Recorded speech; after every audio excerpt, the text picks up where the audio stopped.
Primero quisiera lamentar el hecho de que se use este podio para tratar mal a los asambleístas. Yo quiero solidarizarme con asambleístas de nuestra comisión que con 9 votos por unanimidad aprobaron el informe y a quienes se le llamó Augusto Espinosa y sus acólitos. Yo creo que eso no es conveniente que se haga cuando hay una comisión general. Después, decir que cuando hay voces estridentes que hablan sin ningún sustento, que hablan, al parecer, sin haber leído siquiera el proyecto de ley, como sucedió también en la misma comisión general, es preferible no responderles y es preferible que le responda a la ciudadanía, como en efecto le respondió este domingo pasado en las elecciones, cuando ninguno de los dirigentes de la extinta UNE pudo lograr siquiera una concejalía y tuvo votaciones de menos del 2 y el 1%. Cuando discutíamos la proforma presupuestaria 2019, fue muy interesante cómo todas las bancadas manifestaban su preocupación por la reducción de presupuesto para la educación. Fue muy interesante porque esto evidenciaba que podría ser que ya se ha concebido que debe ser política de Estado el hecho de que precisamente los distintos gobiernos asuman como prioridad fundamental la dotación de educación de calidad a todos sus ciudadanos. Esto es positivo porque la idea de justicia social debe implicar que precisamente todos los miembros de una sociedad tengan las mismas oportunidades para vivir conforme sus expectativas. La ausencia de oportunidades similares condena a muchos a que solo generen como expectativa de vida el reproducir las condiciones de pobreza en las que está su familia, y a otros a generarse expectativas que, dado un entorno adverso, terminan convirtiéndose en frustraciones, porque definitivamente no tienen posibilidades de acceder a las herramientas que harían posible que sus sueños se hagan realidad.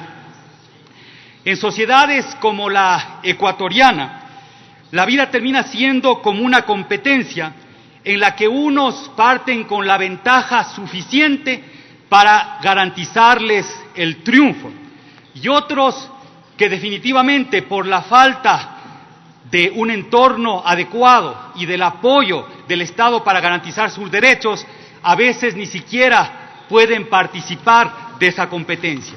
Esto es lamentable.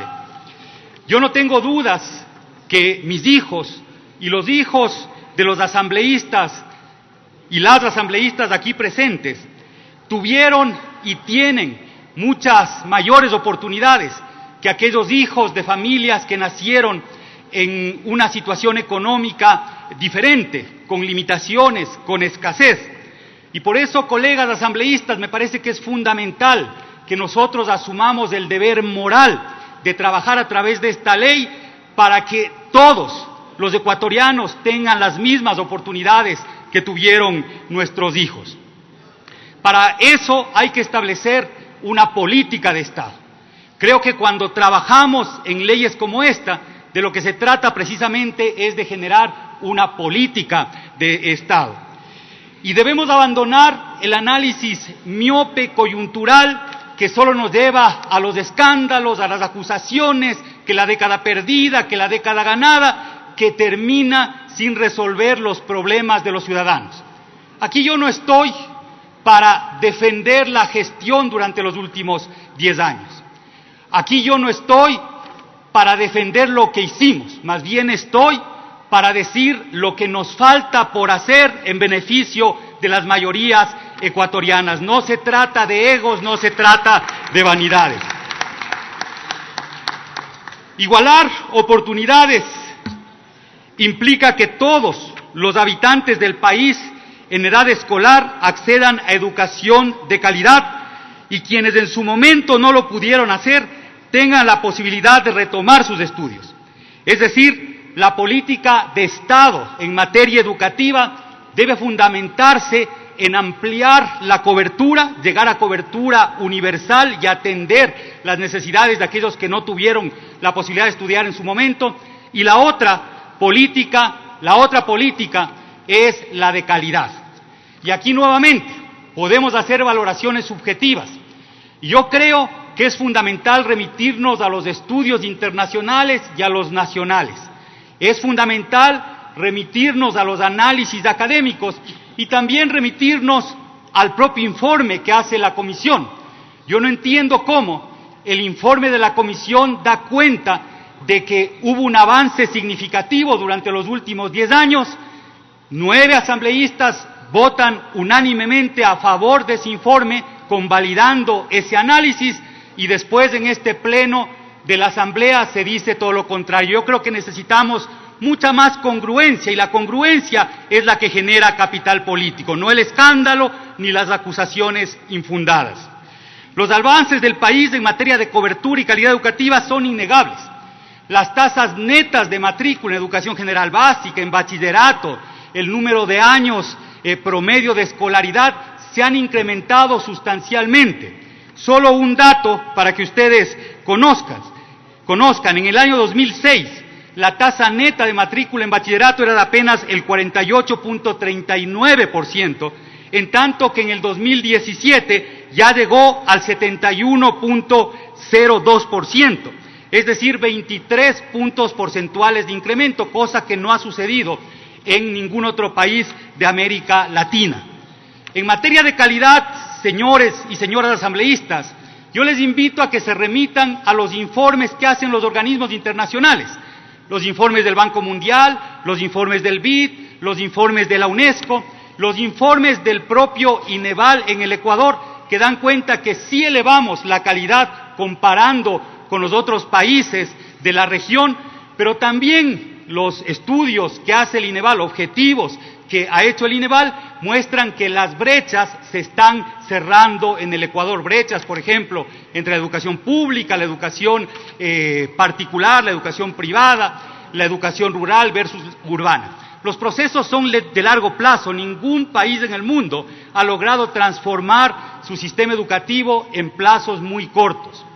Una de las cosas que es fundamental trabajar es en el financiamiento. Yo escuché con mucha atención el discurso del ministro de Educación. Me pareció un discurso muy interesante, un discurso con ciertos rasgos de academia, pero lo que habría que preguntarle al ministro es, en concreto, ¿qué de la ley no posibilitaría el implementar un modelo que más o menos es consensuado en el mundo académico? ¿Qué le está limitando? Lastimosamente, se nos ha ido ofreciendo reiteradamente que van a venir las observaciones y las observaciones no vienen. Nosotros nos hemos concentrado con la Comisión en trabajar precisamente en los cuellos de botella. Para mí, uno de los principales cuellos de botella que enfrenta el sistema educativo y que enfrenta todo ministro de Educación es la asignación de recursos. Hay una preasignación presupuestaria dada en la Constitución que dice que debemos llegar al 6% con incrementos anuales. Sin embargo, no existe normativa secundaria que haga que esa preasignación se cumpla. Por ejemplo, el ministro de Finanzas, a discreción, puede decidir si el incremento anual se hace del codificado inicial o del codificado reformado. Y entonces generalmente se toma el menor valor. El ministro de Finanzas, una vez asignado el presupuesto, puede tomar esos valores, retirar esos valores del Ministerio de Educación y no pasa absolutamente nada. El ministro de Educación puede subejecutar el presupuesto y esos recursos se pierden para siempre. Entonces, lo que debe suceder en esta ley es que precisamente se norme y se defina como fundamental el hecho de que el cálculo debe hacerse sobre el mayor valor, el codificado inicial o el codificado reformado el momento de la presupuestación, que los recursos nunca se pueden retirar del sistema educativo. Y otra cosa fundamental, definir cuáles son las instituciones que son parte del sistema, porque en este momento, cuando analizamos las proformas presupuestarias, se puede revisar o se tiene que escarbar en la proforma para ver dónde es que pusieron los recursos para educación. Entonces es fundamental que en esta reforma quede muy claro la asignación y cómo se va a manejar esa preasignación. si hacemos una comparación internacional, todavía el Ecuador está muy lejos de presupuestos para educación como el boliviano, por ejemplo, que llega al 7%. Y sobre los temas básicos, fundamentales, que tenemos que tratar, está, por ejemplo, el hecho de que la alimentación escolar debe tener un financiamiento permanente. Vendrá ya una ley orgánica de alimentación escolar en donde se establece cuál será la obligación del Estado en cuanto a aporte nutricional de energía y proteína que deberían tener todos los escolares en el país. Si no tenemos escolares bien alimentados, difícilmente podrán aprender. Y otro tema fundamental, cuando hablamos acá teóricamente de lo que debería ser la educación, dista mucho ese enfoque teórico de lo que pasa en la realidad. Cuando hablamos del humanismo, cuando hablamos del enfoque de competencia, de nuevas materias que se tienen que incluir, eso tiene que ser implementado en el aula por los maestros. Si nosotros no revalorizamos sustancialmente la carrera de los maestros, simplemente cualquier propuesta queda en retórica. Estoy terminando, Presidenta. Otro elemento, y yo creo que fue un acierto de la Comisión haber creado el grupo de trabajo para el tratamiento del sistema de protección a menores. Más allá de la coyuntura, más allá del escándalo, creo que ese capítulo que se está incluyendo en la ley es importantísimo.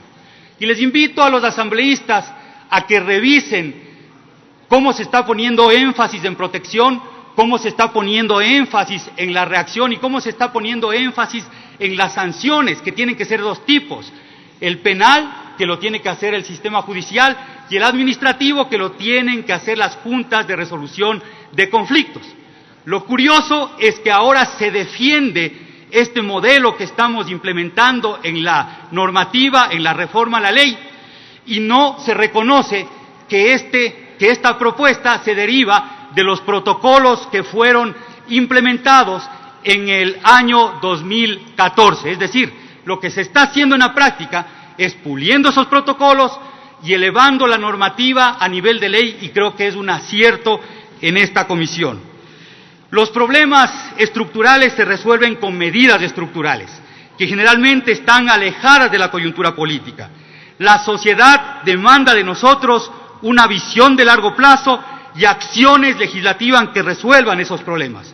Por eso es indispensable que al menos en determinados momentos tengamos la generosidad espiritual de dejar de lado vanidades, antipatías personales, diferencias ideológicas y disputas partidistas. Por nuestros niños, por nuestros jóvenes, por nuestros adultos que necesitan educación para toda la vida, les invito a que tratemos de este tema estructural alejado de las pasiones coyunturales que están llevando a esta asamblea a ser considerada una de las peores asambleas en la historia del Ecuador. Muchas gracias, colegas asambleístas. Tiene la palabra